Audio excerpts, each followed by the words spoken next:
Sama-samang lumahok ang mga unit ng pambansang pulisya sa isinagawang nationwide simultaneous earthquake drill na layong palakasin ang kahandaan ng mga mamamayan sa oras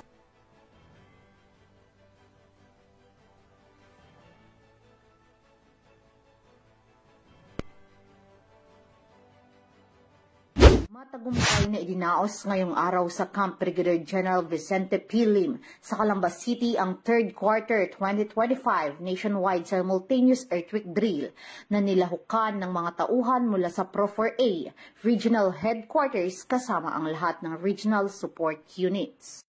Sa oras ng pagtunog ng alarma, mabilis na tumugon ng mga kalahok at sinagawa ang duck cover and hold technique, isang pangunahing safety measure na dapat tandaan tuwing may malakas na pagyanig. Pagkatapos nito, maayos at disiplinadong nagtungo ang lahat sa mga itinakdang evacuation areas, kung saan ang parade ground ay nagsilbing pangunahing rally point para sa accounting ng personnel at resources. Maituturing na matagumpay ang drill dahil naipakita rito ang kahandaan ng mga tauhan, ang koordinadong pagkilos ng bawat unit at ang pagtutok sa kaligtasan ng bawat isa.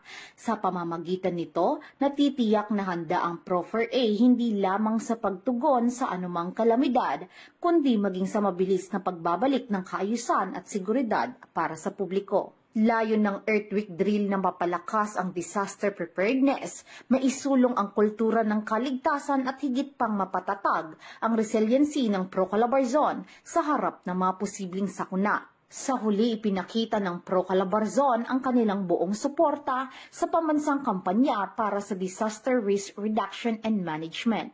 Isang patunay na ang kapulisan ay hindi lamang tagapagpatupad ng batas, kundi katuwang din ng pamahalaan at mamamayan sa usapin ng kaligtasan at kahandaan sa panahon ng sakuna. Mula dito sa Calabarzon, ako po ang inyong PNN correspondent, Patrolwoman Rosemary Ina Margarapis, alagad ng batas, tagataguyod ng Balitang Pulis.